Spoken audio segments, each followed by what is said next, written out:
Para dar inicio a este tema que nos convoca hoy, en el título de la charla aparece la palabra eficiencia, ¿cierto? Entonces, vamos a hablar sobre la eficiencia en la fertilización. Nosotros tenemos que la eficiencia en nuestros programas de fertilización, en nuestros sistemas de producción, va a tener que ser un objetivo, ¿cierto? Nosotros estamos buscando la eficiencia todo el tiempo, sin darnos cuenta muchas veces. Si pudiéramos hablar, por ejemplo, de datos que nos dicen que las pérdidas en fertilizantes son altos, que más o menos el 50% del nitrógeno aplicado se pierde, que entre el 80 y el 90% del fósforo se pierde, que cuando hablamos del potasio, un elemento nutriente tan importante para el cultivo del aguacate, se puede perder un 50% de lo que se aplica, pues estamos hablando de una situación que es generalmente ineficiente, ¿cierto? Entonces podríamos decir que, que la fertilización que nosotros manejamos y que se maneja en general es ineficiente. Nosotros normalmente vamos a buscar llegar a unos rendimientos óptimos o esperados. Entonces, cuando nosotros buscamos llegar a esos rendimientos altos, esos mayores rendimientos pues van a confluir en que mayor va a ser el agotamiento de los elementos nutrientes del suelo, ¿cierto? Eso va a tener que pasar. Esa situación va a crear un desbalance, ¿sí? Va a crear un desbalance, y si a eso le sumamos la coyuntura, que ya la coyuntura se ha ampliado y se ha extendido un buen tiempo, donde los altos costos de los fertilizantes han creado que estos, o han ocasionado que estos programas de fertilización sean o contribuyan a esa ineficiencia de la que estamos hablando, pues se agrava un poquito más la situación. Entonces, como sabemos que muchas veces esas fertilizaciones se hacen de forma excesiva y eso va a terminar en ese agotamiento del suelo, pues entonces vamos a considerar la eficiencia como como ser vista desde el punto de vista económico o como una buena práctica, ¿cierto? Desde el punto de vista económico, porque estamos maximizando las pérdidas si no hacemos bien las cosas. Lo que vamos a ver es que se diluyen nuestras ganancias de esa manera. Y como una buena práctica, porque vamos a contribuir al buen manejo y conservación del suelo y a las buenas prácticas agrícolas que podamos implementar en nuestros sistemas de producción. Entonces nosotros en estos sistemas productivos vamos a buscar y vamos a tener como objetivo la eficiencia. Si hablamos de los programas de fertilización, nos podemos ayudar de varias herramientas, ¿cierto? El análisis de suelos y el análisis foliar son esas herramientas que nos permiten a nosotros llegar a proponer o a tener primero un diagnóstico adecuado para poder llegar a definir los planes de fertilización.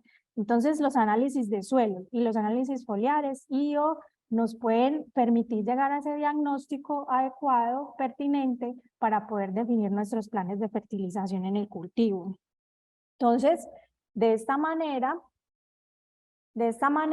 hacemos aquí como un repaso de lo que nosotros manejamos como en los muestreos para llegar a los análisis de suelos y en los muestreos foliares, ¿cierto? Entonces, aquí nosotros tenemos el árbol de aguacate. Recordemos que este muestreo debemos tener unos puntos o una zona de muestreo bien establecida debajo de la gotera del árbol.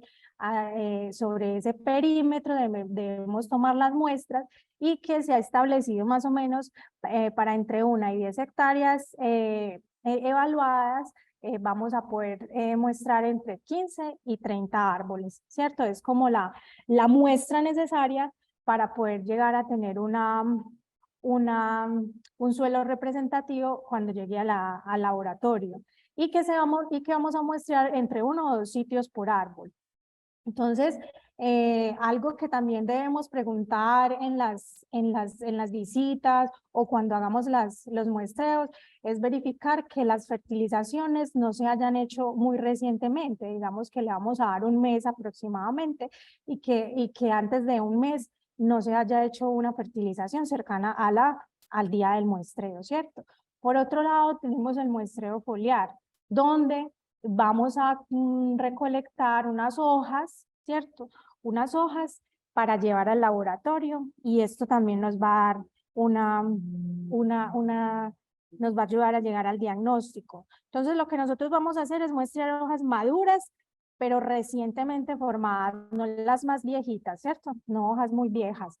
Entonces, vamos a muestrear en esta zona, en la zona media del árbol, muestreamos en los 4 puntos cardinales, preferiblemente. Vamos a recolectar de 6 a 8 hojas por árbol. Y lo que hay que saber que lo que necesitamos para llevar al laboratorio y con lo que las analistas pueden trabajar es con 200 gramos de esa muestra finalmente. Entonces hay que tener eso en cuenta. Entonces, cuando nosotros, basados en esas herramientas, análisis de suelo y análisis foliar, podemos llegar al diagnóstico, digamos que ya llegamos a nuestro diagnóstico y ya podemos pasar a hacer nuestro plan de fertilización en el aguacate o en cualquier cultivo del que estemos hablando particularmente, ¿cierto? Entonces, nosotros en nuestro plan de fertilización, que normalmente se va a hacer a un año para este cultivo particular, vamos a tener que tener en cuenta estos aspectos. Entonces, tenemos un diagnóstico y no nos vamos a limitar a hacer una sola cosa. Estamos hablando de eficiencia y buscar una mejora en nuestros planes de fertilización. Entonces, no solo vamos a pensar en el fertilizante, vamos a pensar en corregir ese suelo, vamos a pensar en enmendar para poder que nuestros fertilizantes o los elementos nutrientes actúen de mejor manera. Entonces, en nuestros planes de fertilización hay que tener en cuenta esto. Enmendar de ser necesario para corregir el pH, neutralizar aluminio, hierro, lo que sea necesario para poder que nuestros elementos nutrientes se puedan absorber por las plantas, ¿cierto? Entonces, enmendamos en el plan de fertilización, hay que tener en cuenta la parte de acondicionamiento del suelo. Esto quiere decir que debemos proporcionarle al suelo sus dosis de materia orgánica, lo que también concluirá en una mejor eficiencia de la fertilización, ¿cierto? Ya sabemos que la materia orgánica impulsa esa mejora en la estructura del suelo, y que eso hace que las raíces crezcan mejor y que haya una mejor absorción de los elementos nutrientes. Entonces, acondicionar, y ahí tendríamos en cuenta lo que nosotros conocemos como materia orgánica que tendremos que adicionar, y tener en cuenta que hay que hacer 2 aplicaciones de mantenimiento, ¿sí? Pensaríamos entonces en nutrir la planta en la aplicación de fertilizantes. En el caso del aguacate sabemos o conocemos qué elementos nutrientes y en qué etapa fisiológica, fenológica van a actuar. Entonces vamos a proporcionar en dosificaciones esos elementos nutrientes, tanto macro como micro, se van a proporcionar a la planta. Y para que este plan de fertilización quede completo y balanceado, integraríamos a este plan la mejora de la actividad biológica, lo que incluye los hongos formadores de micorriza, las bacterias fijadoras de nitrógeno, solubilizadores de fósforo. Entonces, si tenemos en cuenta todos estos aspectos de manera oportuna, en la dosis que es, en el momento que es, vamos a tener un plan de fertilización realmente bueno, eficiente y balanceado. A esto se refiere lo anterior. Entonces, tenemos que implementar el engranaje de lo biológico, lo orgánico y lo mineral para poder llegar a esa eficiencia de ese balance. Eso se va a ver reflejado en la sostenibilidad del sistema productivo. El Ministerio de Agricultura y Desarrollo Rural, hace poco, hablando de las cifras del aguacate y de las estadísticas y el manejo del sistema productivo, habló que es necesario contar con un esquema de criterios de sostenibilidad en la actividad productiva del aguacate. Entonces ya se está hablando de que estos cultivos tienen que demostrar, tienen que ir implementando esos planes de sostenibilidad en todos los manejos que se hagan a nivel del cultivo. Entonces, es bien importante que todos esos planes de fertilización estén conjugados en estos aspectos, lo biológico, lo orgánico y lo mineral. Bueno, hablamos un poquito del aguacate y cuando hablamos del aguacate per se americano, estamos hablando de un árbol que pertenece a la familia Lauraceae, que tiene origen en el centro sur de México y Centroamérica, y que se reconocen o se han establecido pues como unas razas debido a ese aislamiento geográfico en la distribución del aguacate en el continente americano, ¿cierto? Entonces se reconocen, por ejemplo, la raza mexicana, guatemalteca, antillana, costarricense, y ellas difieren entre sí por color del fruto, olor de las hojas, varias características morfológicas, y una que es muy relevante es la adaptación a la altitudinal. Entonces las razas mexicanas normalmente son razas de aguacates de altura que crecen y se adaptan a más de 2000 metros sobre el nivel del mar. Aquí hay unos ejemplos. La guatemalteca se adaptaría entre los 1000 y los 2000 metros sobre el nivel del mar. Por ejemplo, la raza Riff. La antillana sería una raza que está adaptada al trópico bajo. Entonces tenemos el aguacate Lorena, que es de un clima más cálido.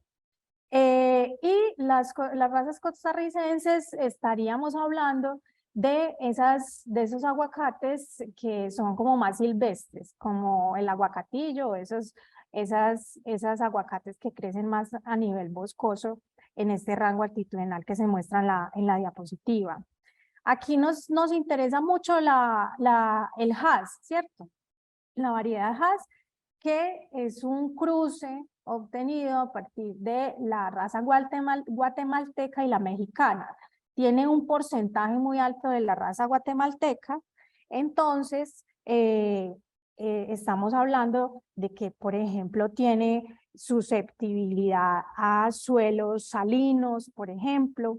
Esa raza guatemalteca, por ejemplo, sí presenta un follaje rojizo en un estado juvenil, los frutos son de piel gruesa, ¿sí? Y entonces eso le va dando características a la raza Hass. Entonces, perdón.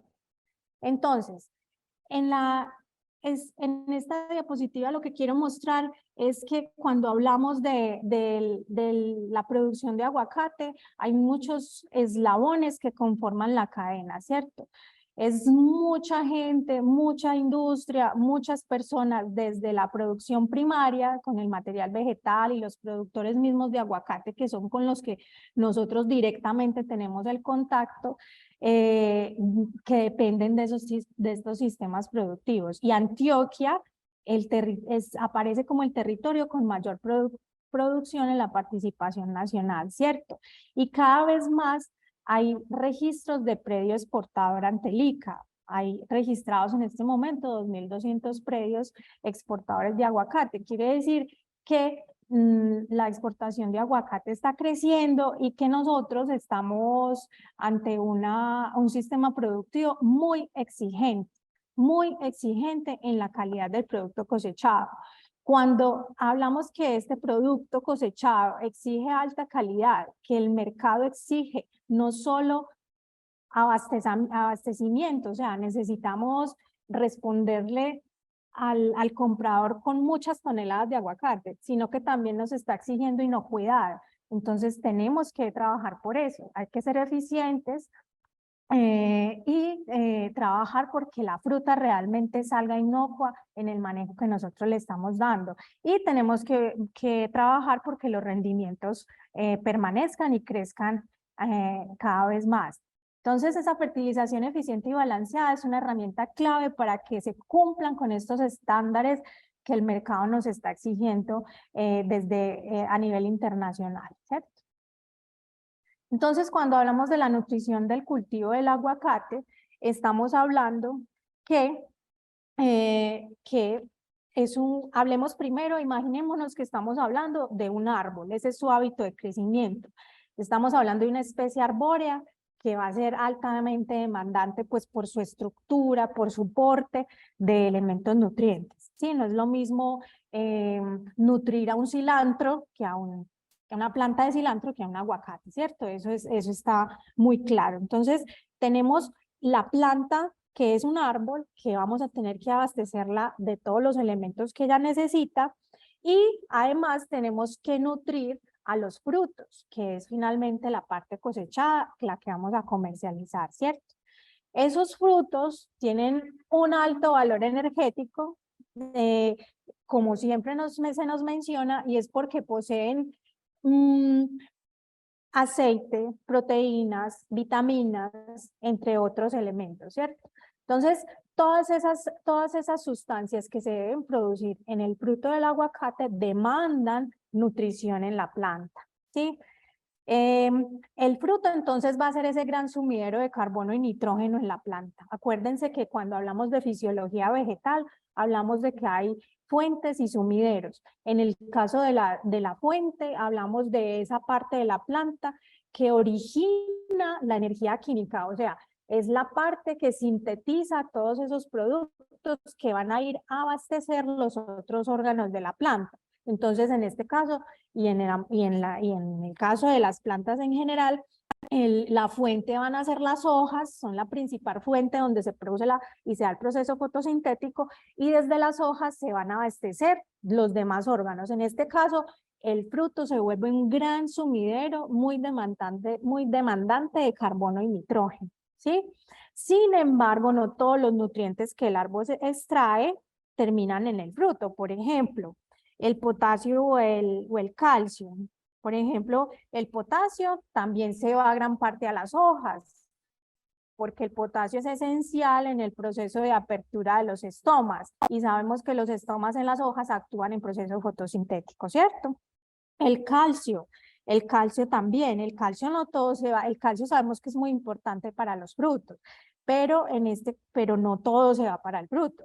El calcio se puede ir a brotes, a crecimiento de brotes vegetativos y a las raíces, que también son requerimientos del árbol. Entonces, a nivel de nutrición, todo el árbol está demandando, y sabemos que los frutos pues van a ser ese gran sumidero a los que vamos a dirigir, a los que normalmente se dirige la nutrición del cultivo. Sin embargo, hay que tener en cuenta también lo demás, ¿sí? Entonces, el objetivo en la nutrición de un cultivo como el aguacate es mejorar los rendimientos y mantener la fertilidad del suelo, proporcionando pues los elementos que se necesitan. Siempre hemos hablado y tocado el tema de las raíces de las plantas. Es muy importante hablar de raíces cuando hablamos de nutrición. En el aguacate, la raíz es una raíz pivotante, como en la mayoría de los árboles. Sin embargo, es corta y es débil. Se sabe que tiene pocos pelos absorbentes. La absorción del agua y nutrientes a través de los tejidos de las plantas se da por las raíces, ¿cierto? Esas raíces entonces van a ser muy sensibles al encharcamiento, ¿cierto? Muy sensibles a la falta de oxígeno, y esto promueve la infestación de patógenos del suelo. Entonces es una planta donde hay que trabajar mucho por mejorar y por mantener bien el sistema de raíces. Esos pocos pelos absorbentes van a constituir un problema a la hora de la producción, ¿cierto? Entonces nosotros tenemos que estar pendientes de ese sistema de raíces, irlo mejorando y estar pendientes de que funcione bien, para poder que se absorban mejor los elementos nutrientes del suelo. Bueno, los suelos que el cultivo del aguacate prefiere, donde se adapta mejor, son suelos de textura franco-arenosa, franco-arcillosa arenosa, ¿cierto? Tiene una adaptación, pero no soporta texturas mayores del 30% de arcillas, ¿cierto? Esto nos habla de que en el aguacate, en el cultivo del aguacate, no vamos a poderlo establecer en suelos compactados, donde haya obstáculos físicos que impidan ese desarrollo de las raíces, que ya sabemos que hay que estar súper pendientes de ese sistema de raíces y del drenaje por lo que es sensible al encharcamiento. Lo que vamos a ver entonces aquí, o lo que podemos hacer, es que podemos mejorar esa estructura a partir de la agregación de la materia orgánica para que ese suelo donde está creciendo el aguacate, ya establecimos el aguacate en un suelo donde ya sabemos que no es arcilloso, donde no tiene el 30% más de arcillas, ahí pues cumplimos con ese requerimiento. De todas maneras hay que mejorar la estructura. ¿Para qué? Para que esas raíces crezcan mejor, para que se dé mejor agregación, mayor porosidad y las raíces puedan explorar mejor con esos pocos o nulos pelos absorbentes, hagan lo que mejor puedan en ese suelo donde los establecimos, ¿cierto? Entonces, como estamos hablando de la materia orgánica, en el cultivo del aguacate hay unos requerimientos. Hay un nivel de requerimiento entre el 5 y el 10% de materia orgánica. Hay que resaltar que la materia orgánica va a incrementar la eficiencia nutricional, ¿cierto? Eso nosotros lo hemos tratado en varias ocasiones. La materia orgánica proporciona esas cargas electroquímicas al suelo, lo que va a permitir interactuar con los iones del suelo, y esto posteriormente va a verse reflejado en la mejora de la estructura, ¿cierto? Hay mejor agregación, hay mejor retención de humedad, y volvemos al tema de las raíces. Favorece el desarrollo de las raíces y va a favorecer la absorción. Entonces, eso está más que claro, hay estudios, hay recomendaciones en todos los planes de fertilización. Se debería incluir este aspecto como un insumo para que se incremente la eficiencia en la nutrición de cultivo, ¿cierto? Es muy importante en el cultivo del aguacate estar muy pendientes de la materia orgánica que se usa. Es muy común en nuestros productores que usen materia orgánica que no está bien compostada, que no está sanitizada. Hay que evitarla al máximo porque eso trae desbalance a nivel químico en el suelo, y eso pues causa un perjuicio que no es lo que se quiere, ¿cierto? En este cuadro lo que se ve es los elementos removidos, el peso de los elementos removidos por cada 20 toneladas de frutos de aguacate cosechados, ¿cierto? Esas 20 toneladas están como en el promedio de los rendimientos en el país. Entonces, aquí lo que se puede ver y resaltar es que el potasio es el elemento que más es removido por la planta y es más requerido, ¿sí? Aquí es el elemento que sobresale y es el elemento clave en los planes de fertilización, sin dejar de mirar los demás, ¿cierto? Estamos hablando de que vamos a proporcionarle a la planta todos los elementos esenciales para su crecimiento, pero aquí resaltamos el potasio.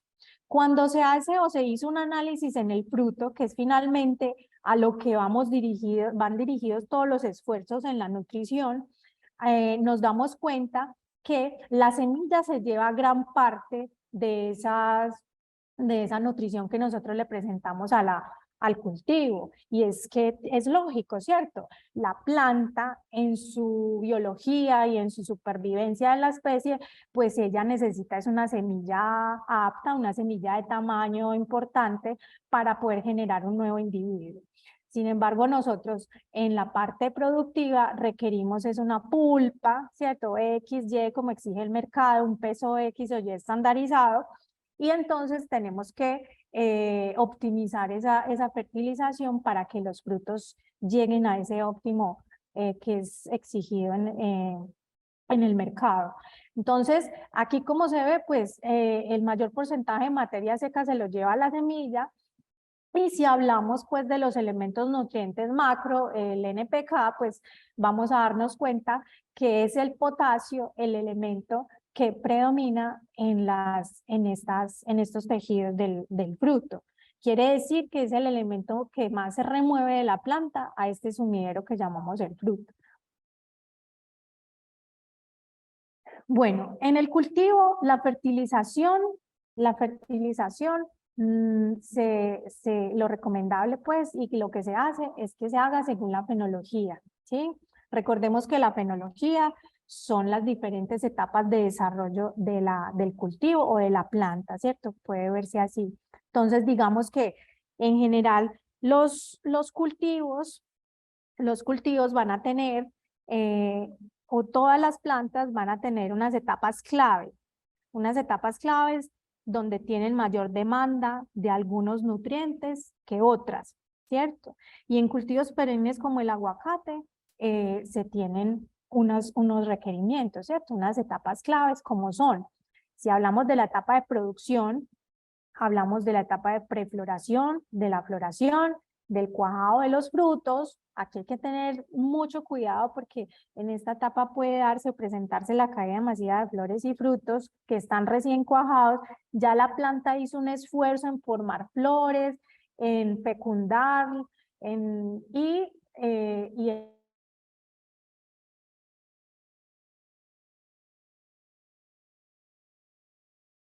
también una etapa que es de traslape, donde se coinciden las dos cosechas del año. Entonces vamos a tener en la planta, en un mismo árbol, vamos a tener ramas donde hay crecimiento de fruto en diferentes momentos de maduración del fruto y ramas del árbol con inflorescencias, ¿sí? Entonces, en ese momento es clave porque tenemos que dirigir la nutrición para abastecer ambas cosas. Entonces ahí hay que tratar la cosa con mucho cuidado. También en la fertilización hablamos de una etapa de vivero y una etapa de crecimiento que es aproximadamente hasta los primeros 3 años del cultivo. Entonces aquí pues lo que se habla es que debemos dirigir estrategias que permitan retener en la planta el mayor número de frutos. Eso es lo que se busca cuando uno dirige sus planes de fertilización según la fenología del cultivo a esas épocas claves. Entonces, en esa etapa de vivero, por ejemplo, que puede durar entre 6 y 8 meses, dependiendo de la altitud, en viveros o plantas que están establecidas a mayor altitud, pues se va a demorar más. Vamos a tener pues la duración de 8 meses y en zonas más cálidas vamos a poder tener el árbol alrededor de los 6 meses. Entonces, en la etapa de vivero, pues también hay que pensar en la nutrición, ¿sí? Hay que pensar en la nutrición, hay que pensar en la selección del patrón, un patrón que nos aporte pues un buen sistema de raíces, que no sea susceptible lo menos posible al encharcamiento, ¿sí? Si ya sabemos que la planta tiene pues esas inconvenientes. Entonces, cuando ya tenemos caracterizado que el patrón, que el sustrato, podemos dirigirnos ya a nutrir esa planta que está en estado de crecimiento. Aquí, por ejemplo, en la época de la siembra, de las primeras semanas de crecimiento, pues se dirige una fertilización rica en fósforo, porque el fósforo nos está aportando pues ese elemento necesario para que se dé la división celular y se promueva el crecimiento y proliferación de las raíces, ¿sí? Entonces, en ese momento necesitamos que la planta enraíce, que se establezca bien en la bolsa del vivero, y nos podemos ayudar enormemente con las micorrizas, ¿cierto? Los hongos formadores de micorrizas, en ese momento es como el momento ideal porque vamos a establecer un sistema de raíces durante esos 6, 8 meses y el hongo puede establecerse ahí y darle mucho vigor a la planta y que el crecimiento sea mucho mejor y más eficiente. Inclusive datos nos arrojan que es más rápido el crecimiento ahí y que puede darle menos duración en el vivero a la planta de aguacate, ¿sí? Entonces, Otro momento que puede ser clave en el vivero es en el momento alrededor de la injertación, antes o días después, también proporcionarle injertación, proporcionarle fertilización con elementos menores para que se establezca y esos tejidos vasculares se activen de una forma adecuada y crezca mejor la planta en el vivero, ¿cierto?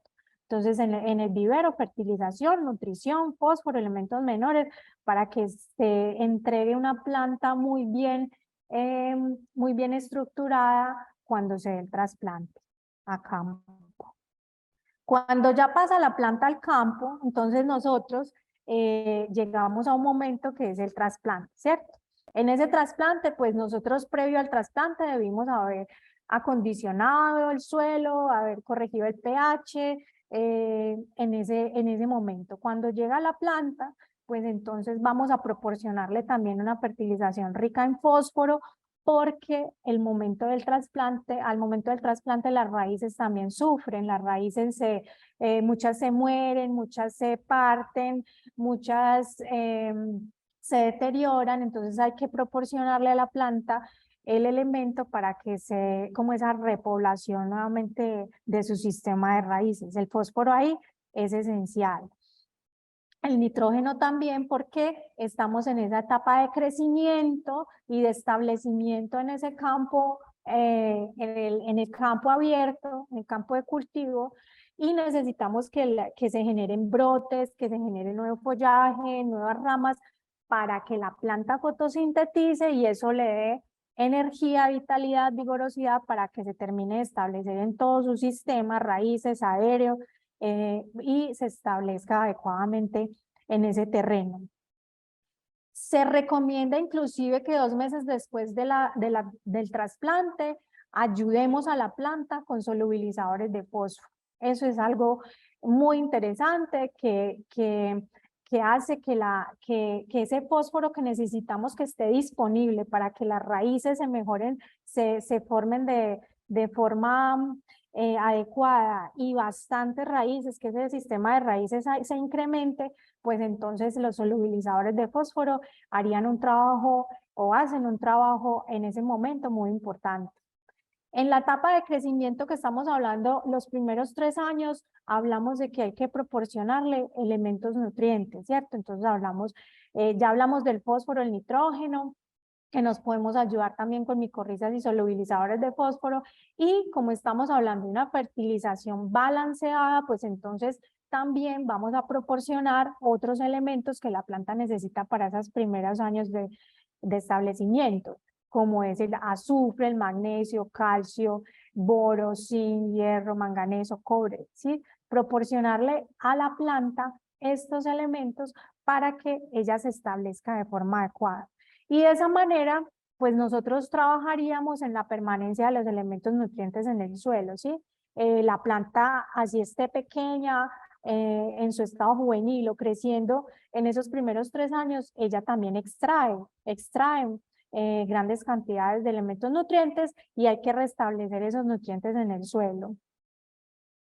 Cuando ya pasamos a la etapa de producción, la etapa que está determinada a partir del 4 años, más o menos alrededor, entonces nosotros ya consideramos el árbol adulto, donde nosotros tenemos que incrementar y ser muy juiciosos con la fertilización completa y balanceada, dosificar las aplicaciones al año en nuestro plan de fertilización y hacer énfasis claro, conciso, oportuno en esas etapas claves que mencionamos.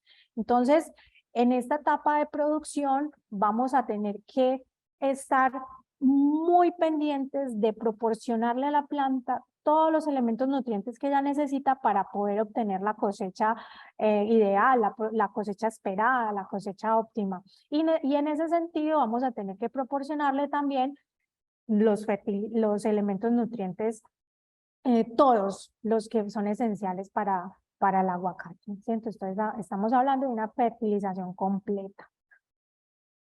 En las etapas claves que hablamos están estas, y aquí aparecen los elementos nutrientes que son importantes proveer en estas etapas en la fenología reproductiva, ¿cierto? Cuando hablamos de fenología reproductiva, hacemos referencia al proceso desde la floración hasta la fructificación y cosecha, ¿cierto?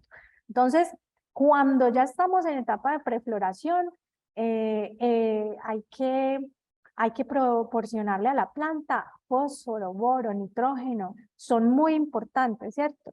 En esa etapa antes de que se empiecen a formar las flores.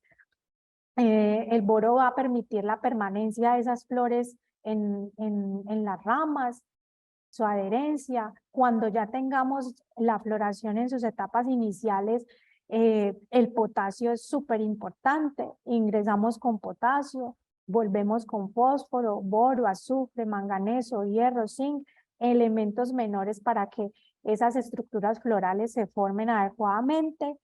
Aquí, en la etapa de floración y cuajado, con el nitrógeno hay que tener mucho cuidado. Se requiere, pero en cantidades muy bajas. Si nosotros proporcionamos nitrógeno en esta etapa de floración y cuajada en exceso, podemos presentar caídas, abortos de esas flores y los frutos recién formados. Entonces, el nitrógeno está presente, pero no en unas dosis importantes, ¿cierto? Si se requiere, según el análisis, si se va a hacer una aplicación en ese momento, se hace en una dosificación muy bajita. El potasio, el azufre, el boro y el zinc esenciales en esta etapa. El cuajado y en el llenado ingresaríamos con una fertilización rica en elementos menores, ¿cierto?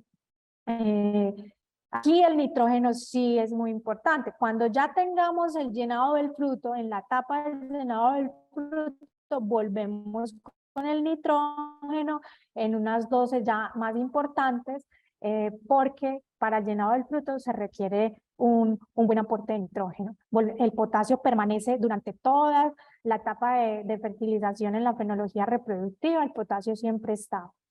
Y cuando ya estamos en la etapa cerca a la cosecha, en el llenado del fruto, tenemos que estar muy pendientes del boro, el calcio, el zinc, fundamentales con el magnesio, para proveer o garantizar la calidad del fruto en la post cosecha, ¿cierto? Eso es muy importante. Entonces, cuando hablamos de nitrógeno, entonces, como les decía, es muy importante previo a la floración y al inicio del cuajado. No exceder, pues puede generar esa caída del fruto, ¿cierto? Entonces, el nitrógeno va a ser absorbido por las raíces en la mayoría de las plantas en forma de nitrato y muy poco en forma de amonio. Entonces, por ejemplo, estos datos que se muestran aquí hablan de suelos en el oriente antioqueño. Es una generalidad de esos suelos, donde están suelos fuertemente ácidos entre 5,1 y 5,5 y este porcentaje de materia orgánica. Entonces se habla que para que se dé la conversión de amonio en nitrato, ¿sí? En esos suelos vamos a tener que tener o proveer las siguientes condiciones: que haya presencia de bacterias nitrificantes, por ejemplo, para que ayuden a la disponibilidad del nitrógeno en el suelo para que la planta lo tome en esas épocas tan demandantes. Aunque el aguacate se dice que se ha adaptado o se adapta a suelos hasta con pH del 8, ¿cierto? Es muy susceptible pues a esos altos pH. Pero entonces aquí nosotros proporcionamos que si tenemos suelos muy ácidos o fuertemente ácidos, hay que corregir esa acidez para poder que el nitrógeno esté disponible y que también haya humedad y oxigenación en el suelo. Esta parte de suficiente disponibilidad de humedad y oxigenación en el suelo se logra con materia orgánica.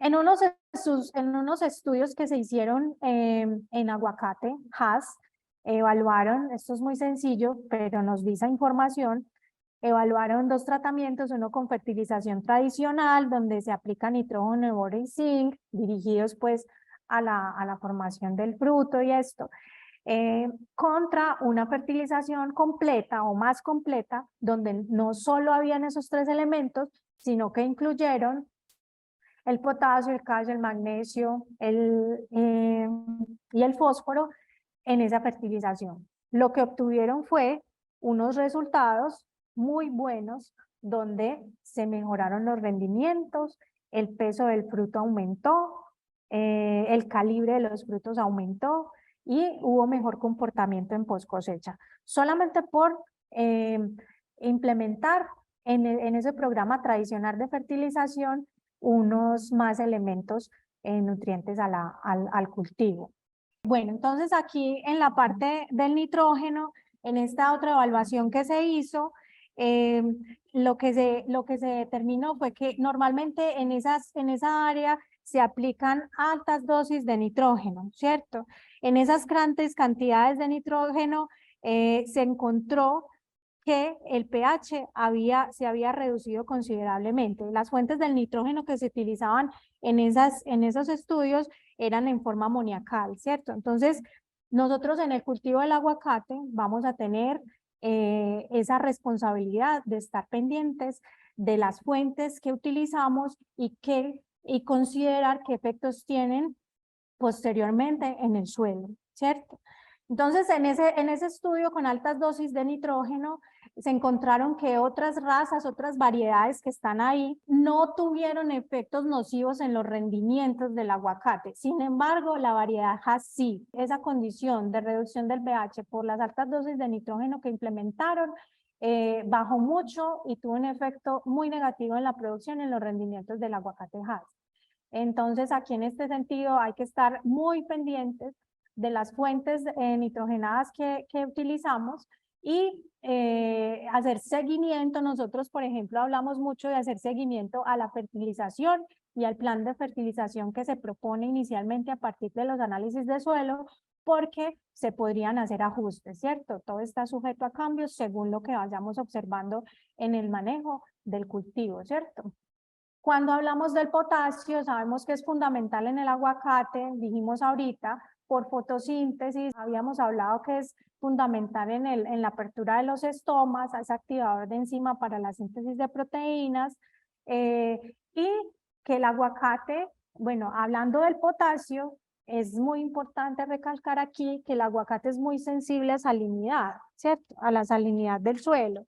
Entonces, en esa salinidad, hay que tener en cuenta la fertilización. Por ejemplo, en aguacate es muy común que se haga fertilización con fuentes simples, entonces se tiende a acumular o dar acumulación de cloruros, de sodio, de magnesio, de potasio, y esto se evidencia en la planta con algunos síntomas de quemaduras en puntas de las hojas, en los bordes de las hojas, se defolian las ramas y eso es pues fatal, pues porque se merma el área fotosintética, hay menos fotosíntesis, menos producción, menos rendidora la planta, ¿cierto?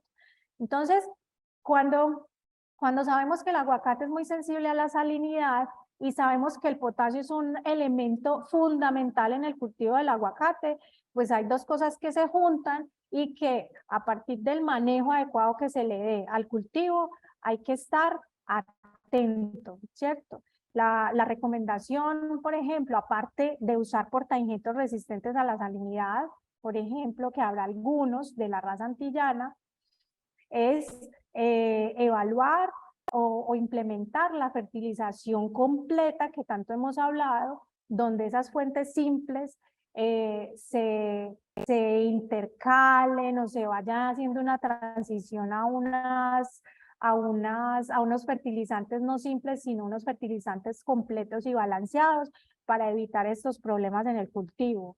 Entonces, el potasio es importante, pero no podemos excedernos y tener en cuenta las consecuencias del uso del fósforo en el cultivo. Cuando hablamos de fósforo es muy importante que se proporcione previo a la floración, como dijimos. El fósforo participa en procesos fotosintéticos, en síntesis de proteínas y de ácidos grasos. Cuando hay deficiencias de fósforo, la floración se reduce y el fruto se va a ver con un aspecto como esponjoso y blandito antes de madurarse. Entonces un fruto blando y como esponjoso, ahí ya se está alterando la calidad en la cosecha y en la post cosecha. Entonces el fósforo es un elemento que además de ser macro y esencial, es fundamental en la formación y maduración de los frutos. Cuando hablamos de azufre, asociemos el azufre a la materia orgánica. El azufre se comporta, por ejemplo, en la observación de las deficiencias en el aguacate y en la mayoría de los cultivos se asocia y es muy parecido a las deficiencias por nitrógeno. El azufre es componente de algunos aminoácidos, proteínas, y eso es fundamental, por ejemplo, en la formación del fruto. Cuando hablamos de calcio y magnesio, son unos elementos nutrientes fundamentales para la formación del fruto, de un fruto de calidad. Hablamos de la calidad en post cosecha y aquí estos dos elementos junto con el boro, el zinc, tienen un papel importante. El calcio, la integración de la pared y la membrana celular, entonces estamos hablando que da estructura, reduce el pardeamiento y ablandamiento del fruto, post cosecha, mejora el tamaño y calidad del fruto y que hay una sinergia entre el calcio, el fósforo y el nitrógeno, ¿cierto? Para el crecimiento y la mejora de los rendimientos. Ahí se puede ver en la imagen que cuando hay un déficit de calcio, podemos ver ese pardeamiento en los frutos de aguacate, que alguna vez nos hemos encontrado con ese síntoma y no es agradable, ¿cierto? Por otro lado, como ya tenemos tan claro que el calcio es tan importante para el fruto, pues podemos incurrir en excesos y ese exceso puede hacer que la maduración del fruto se dé de forma muy lenta y que haya un déficit de boro, potasio y magnesio por competencia de esas sales, ¿cierto? Con el magnesio, pues tenemos también una relevancia por ser un elemento nutriente esencial, promueve brotes nuevos, la floración temprana, que se amarren los frutos, o sea que cuando hay deficiencia de magnesio vamos a presentar abortos de esos frutos. El magnesio es vital porque hace parte de la molécula de la clorofila, entonces si no hay magnesio, el árbol de aguacate no va a poder fotosintetizar porque sin clorofila no hay absorción de luz, entonces no se va a arrancar el proceso fotosintético. Y el magnesio pues también puede presentar un antagonismo con el potasio y sinergia con el calcio. Hay que tener en cuenta esos aspectos. Cuando hablamos de micronutrientes, boro, zinc, hierro, vamos a ver que son componentes enzimáticos y que actúan y son muy importantes en el metabolismo de la planta, de la integridad y estructura de las membranas. Las deficiencias de esos elementos micronutrientes están por esas cantidades y esas concentraciones en boro menor a 25 partes por millón, en el zinc menor a 20 partes por millón y en el hierro menor de 35. Cuando tenemos deficiencias de boro, por ejemplo, vemos este síntoma que es que los frutos crecen muy pequeñitos y deformes.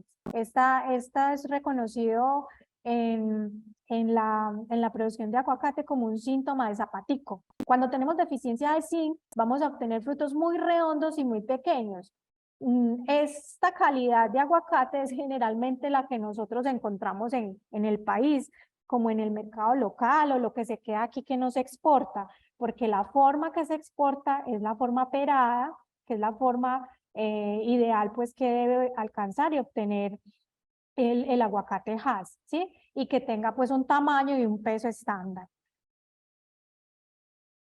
Entonces, en la nutrición del cultivo del aguacate, que nosotros llevemos a cabo en todas las diferentes etapas fenológicas, reproductivas del cultivo, eso se va a manifestar en la post cosecha. La post cosecha nos exige calidad. Hay una cosa importante a tener en cuenta y es que el aguacate es un fruto climatérico. Es un fruto que sigue madurando después de cosechado. Es un fruto que después de cosechado hay que hacerle seguimiento, hay que darle un mantenimiento, sea con bajas temperaturas, con la cadena de frío. Entonces ahí no se acaba la producción, no se acaba en la cosecha, eso sigue. Entonces, como tenemos estándares de calidad, Ya sabemos que cuando la nutrición, por ejemplo, y se ha presentado en los momentos óptimos, en las dosis adecuadas de potasio, calcio, magnesio, boro, esto le da resistencia al empaque, da más estructura, más soporte a la cáscara del fruto. Entonces, esa nutrición se va a ver reflejada en la post cosecha, que es un momento clave en la comercialización del aguacate. Hay otra cosa que quiero agregar acá, y es que nunca en un producto cosechado, en post cosecha, podemos mejorar la calidad. La calidad se obtiene en todas las labores, en todos los esfuerzos que se hicieron en el cultivo, en el sistema de producción, en la fertilización, en el manejo adecuado del cultivo. Lo que se cosechó, lo que vamos a trabajar en post cosecha es por mantener y conservar esa calidad. No podemos hacer más después de la post cosecha en la calidad del fruto, es mantener y conservarla. Entonces, el llamado es que esa nutrición debe estar súper balanceada y muy completa durante todas las diferentes etapas de desarrollo del aguacate. Para terminar, entonces, quiero mencionar que como estamos hablando de eficiencia, balance y sostenibilidad, el cultivo del aguacate que ha crecido y se ha implementado bastante en el país, y que está ubicado muchas veces en zonas donde hay áreas de protección natural, donde hay zonas por ejemplo, los que crecen a mayor rango altitudinal, y esas zonas coinciden con regiones de importancia ambiental para la protección y la conservación del recurso hídrico. Las autoridades ambientales y en general los entes que se preocupan porque se tienen que preocupar porque sea un manejo adecuado de los recursos, están pendientes, ¿cierto?, de este sistema productivo, entre otros. Entonces, es muy factible que las situaciones de limitaciones ambientales lleguen a generar inclusive un estancamiento en el crecimiento del sector del aguacate. Por eso, todos los productores y todos los eslabones productivos, los que tengan que ver con estos sistemas de producción, los que tengamos que ver, tenemos que contribuir a establecer un esquema con criterios de sostenibilidad en esa actividad productiva. Y eso, ¿cómo lo podemos hacer desde nosotros, desde nuestra actividad? Ayudando a los productores que tienen muchos problemas a encaminar sus planes de nutrición con una nutrición balanceada, con una nutrición completa, aportando todos los elementos y herramientas con que contamos para que no incurramos ni en excesos ni en agotamiento de los recursos. ¿Listo? Entonces, con esta diapositiva quería terminar. Espero que haya sido de interés.